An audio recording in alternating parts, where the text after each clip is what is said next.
The Taste of Extinction. 1650 Mauritius Beach. Dodo breast and wild berry salad. Part 2. January in Seoul was rude. Going beyond merely low temperatures, a dry, piercing wind wrapped around the entire city, sharpening its blade as it passed through the forest of buildings, mercilessly digging into the coat collars of people on their way home from work.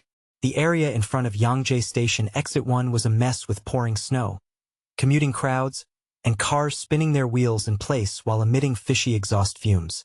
From the gray sky, wet snowflakes fell endlessly, piling heavily on people's shoulders.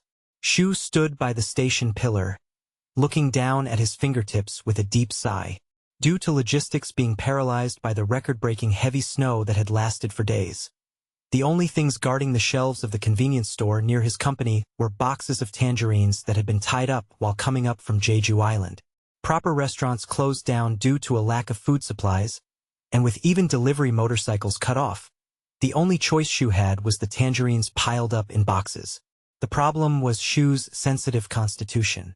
Since his stomach would harden like a rock when stressed, he had been peeling and eating cold tangerines mechanically, resulting in his fingers now being deeply stained a fluorescent orange rather than just yellow. The oil from the tangerine peels had seeped under his fingernails, giving off a fishy, sour smell, and his mouth was full of sores from excessive vitamin intake. Shu felt a sense of self-reproach, thinking his fingers looked like rotting fruit. Shu! Minwo, who had run through the crowd from afar, stopped in front of Shu. Panting, Minwo checked on Shu's condition first. Wow! Look at the color of your fingers. From afar, people would think it's a traffic light. Don't laugh, Minwo. I'm seriously worried. I washed them with soap 3 times, and it won't come off.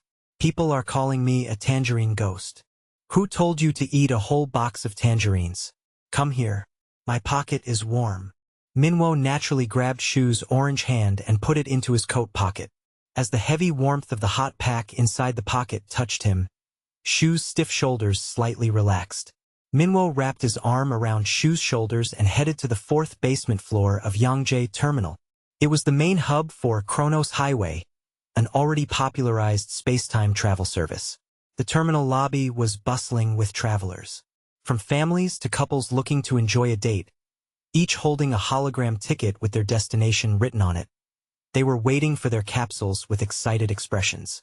Shu and Minwo also stood in line for the gourmet package 17th century Mauritius they had booked in advance. This was a premium course that went beyond simple sightseeing, allowing people to recreate and eat extinct ingredients. I'm going to cook myself today. I'll make you completely forget that tiresome tangerine scent. So just wait. Minwo, I'm hungry. But I feel like I'm going to pass out just smelling tangerines now. My stomach hurts so much.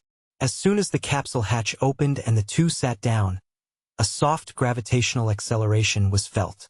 The moment the capsule smoothly slipped out of the space-time rift and entered the skies of Mauritius in 1650, Shu held his breath at the scenery unfolding outside the window.